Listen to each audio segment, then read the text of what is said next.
everybody. Welcome to another episode of Cressy's Ontario Landlord Series podcast. Today, we're talking to someone that I've just crossed paths with recently. I'm learning more about their platform and how they continue to help out landlords. And I want to bring him on today to explain a little bit about what they do and how they can help Ontario landlords and why you should be a part of their group and why they're beneficial to all of us out there. Gentleman's name is Kevin Costain, and he is the president of a group called Solo, which is Small Ontario Landlords of Ontario. Small owner landlords of Ontario. I think I said that right the first time. Anyways, Kevin, how you doing this morning? Yeah, I'm great. How you doing, Kevin? Great. Thanks for having me. I appreciate it. Yeah, thanks. I'm doing okay today. Let's why don't I let you say exactly what Solo is to everybody? Who do you help and why? Or we know you help Ontario landlords, but let's hear it from you, I guess. What is Solo? Right. Solo is, as you described, the first two letters are small ownership, and so Solo itself, as a nonprofit organization, we are primarily focused on helping and supporting small landlords. And a small landlord is not perfectly defined in terms of governmental issues, in terms of really out there. You might consider a small landlord would be a person or uh, a, a group of people that might have six or less units. But so we're more interested in helping what we call mom and pop landlords, more working class landlords, folks that come in and maybe they own one property that is their primary residence, and then they have another property, and we support them through the very difficult struggles of being an Ontario landlord.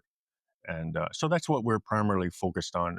We, of course, advocate for them. We lobby for them at Queen's Park. We engage with all levels of government, of course, primarily the provincial government, uh, and we're on that every day, almost every waking hour. It's almost like a full time job on its own. So yeah. Yeah. We've been helping landlords for almost a decade now with what we do with Remax and helping people buy and sell. And property management company's been around for just over 4 years now. And same thing when we were looking to do this, it's to help that everyday landlord, right? The everyday investor that just maybe thinks about getting an investment property and doesn't really understand their rights or obligations, or now that what it actually entails becoming a landlord. A lot of people just thought of it as a retirement investment or something like that, not really wanting to be that full blown real estate investor.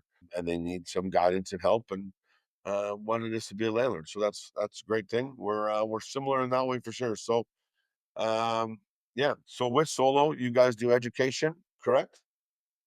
Oh, of course, yes. Education as like you, we really think that that's one major pillar of working with small landlords and helping them and guiding them through this rental market in Ontario. The knowledge is sort of the power, because you know there's always gaps in knowledge, as as as I can attest to it, as anyone that has ever been a landlord or ever will be a landlord, we know that they're, filling these gaps in knowledge will actually help them, navigate this system that we're in.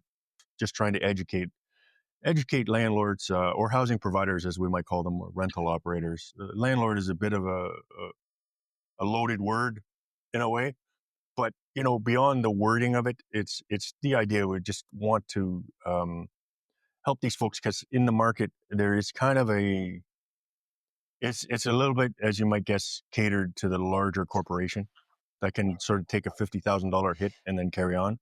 But as a person who's like a smaller landlord that can't really handle 20, $30,000 of loss, and not be ruined by that experience, right? Ruined financially, sometimes ruining their lives um, because their primary residence is been used as a kind of collateral, and so then when they lose the investment property, they lose the home that they've started from the start.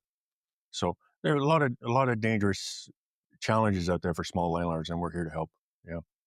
No, that's great, and I agree. The RTA and everything that was created back in like the '80s, right? It was for those big corporations like the Knefs of the world, where they have multiple buildings of 100 plus doors, where just having a couple people not pay rent isn't to drop in the bucket to them, right? It doesn't hurt them. Um, it isn't as drastic as it is for Marion and Frank that have a property down in St. Catharines, and now that tenant isn't paying their single family residence, and now they're stuck. Like you said, it all falls back um, on them as the landlord, right? The tenants have too many rights, too many um, the one I think about the most that's crazy is if the tenant is in arrears, let's call it $30,000 for rent, the landlord needs to hire legal assistance to get that back, where the tenant gets free guidance through everything and doesn't have to worry about it. They get their services for free. So it's kind of um, not balanced scales, right? Things are uneven that way. And I think, like you said before, housing provider, I really like that term because that's what we're doing. We are, putting roofs over people's heads so people have places to sleep. How can we balance this? I don't think it needs to be all in favor of the landlord either. That's not what I'm advocating for, but it definitely has to be a balanced, fair system where we're getting things dealt with quickly. There is no reason why somebody should be able to live in a property for free. It doesn't make sense. There's ways to get it back and things that can be corrected. We do have bad landlords out there, just like we have bad tenants.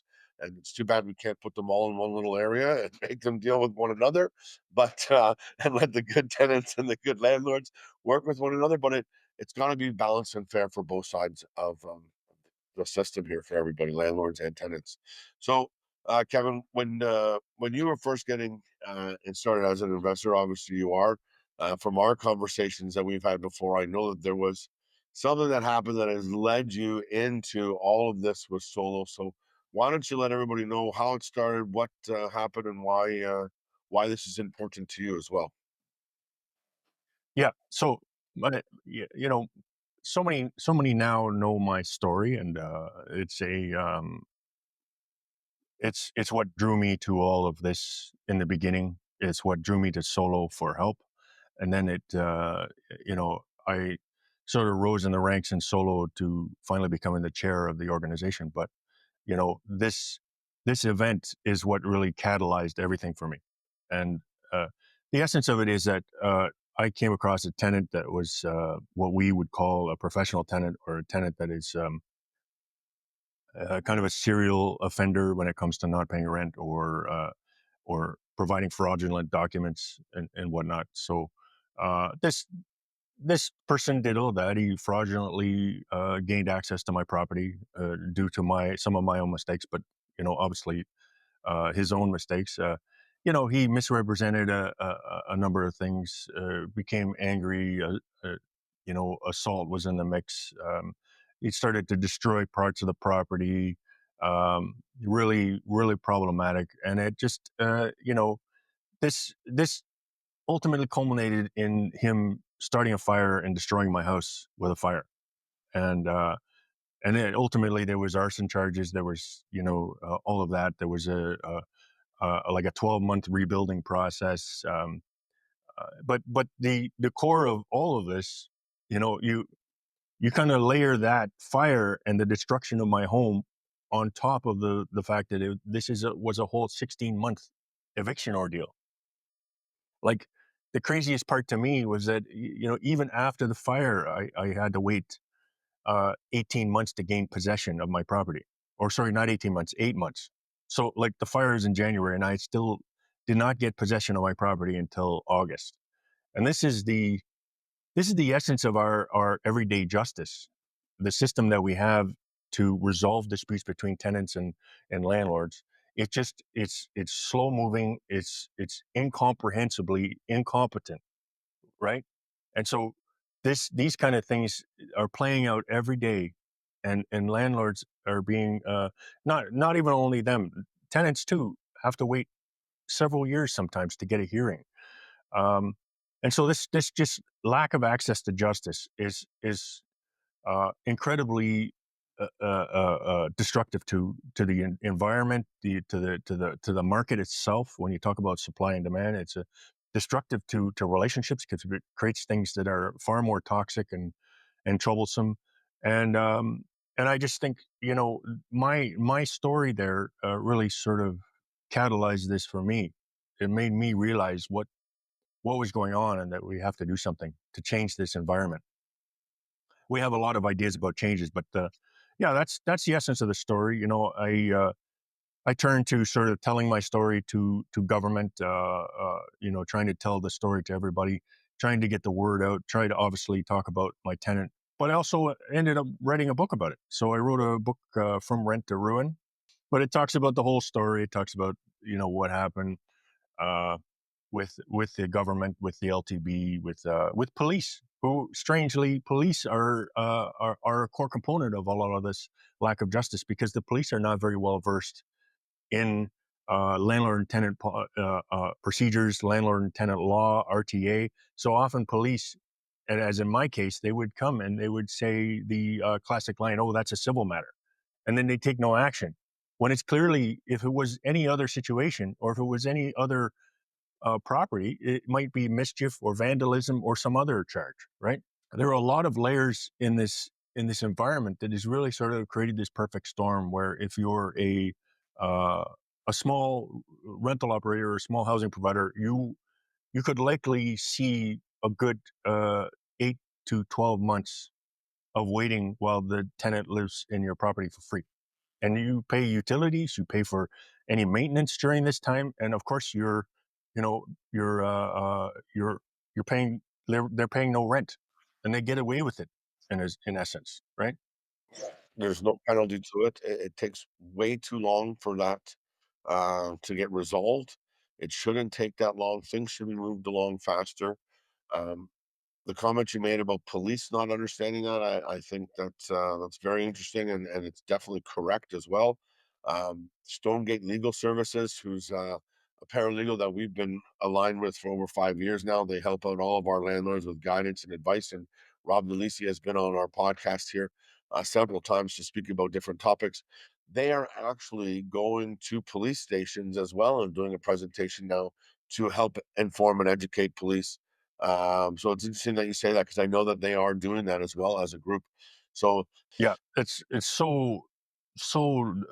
such a dire need for that because I think that's kind of the first line of justice, right? As is often the case when something goes wrong or there's some problems or criminal activity or whatnot, the first line uh, of of contact is going to be a police officer, and it's often at their discretion. But if that discretion is coupled with a lack of knowledge in terms of the particulars of the Residential Tenancies Act and other acts that are involved in this, you have another sort of a loss of justice. And I think this is primarily about timely justice, right? This is why Solo was created in the beginning. This is why.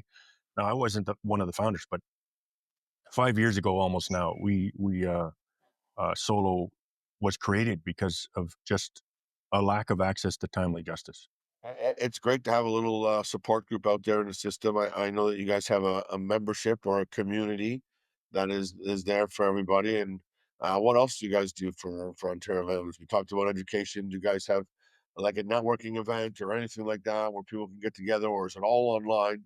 How can Ontario landlords get involved, and what do they need to do? Right. So we do regular meet and greets. We have a Windsor meet and greet that's coming May 25th, I believe. It's on our website, solo.ca. We do yearly gala. 2 years running now. We've run a large event. Roughly about 150, 200 people come out to a gala, and we have roundtable talks. We have presenters. We have it's a large undertaking, but it's very rewarding and incredible to meet all of the people that you often talk to. We have discussion groups of many thousands, 8,000 in the Facebook side. Uh, we have somewhere around 3,200 vetted members that continues to grow. Uh, and our vetted members are just really folks that are closely intertwined with what Solo is doing. So we're growing on all levels in that regard, and we're always looking to sort of reach out and communicate in person at any point. We're talking about an Ottawa meet and greet. We're constantly doing these kind of things, but we have a ton of other initiatives that are just across the board. Um, Anything from our wiki site, which is like Wikipedia but for a landlord. We have webinars that we've done, and our entire archive is there free for landlords to view and watch. We have ratetheltb.com where you can actually go and find out about adjudicators. So often, you get into an LTB hearing, and you're not on the docket first. As with all court cases, you're not always first. Sometimes you're last, right?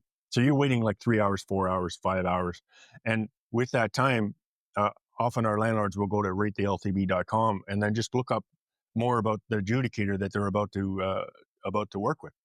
But we even take it to another level. When we talk about hearings, we have a whole legion of volunteers, okay?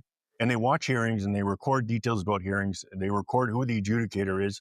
So now every day we have a group that actually goes into hearings and they grab a list of the adjudicators. So even before you get into the hearing, you can know who's going to be in which room in terms of an adjudicator, and know that ahead of time. They're actually really good at updating that information, and we keep detailed uh, uh, and structured list of everything anyone would want to know about watching and auditing hearings. It comes back to knowledge is power, right? So one of the one of the core things that I get across to a somewhat new landlord, or a landlord that is about to do an N12 hearing or any kind of LTB hearing, just go and start watching them.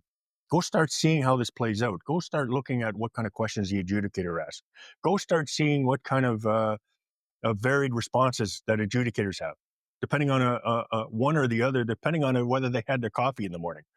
Like it can be a wide range of responses to the same kind of question from a person. So that kind of knowledge and the ability to sort of audit, and it's free for everyone to go and look and watch and observe. And so we really try to dig into that.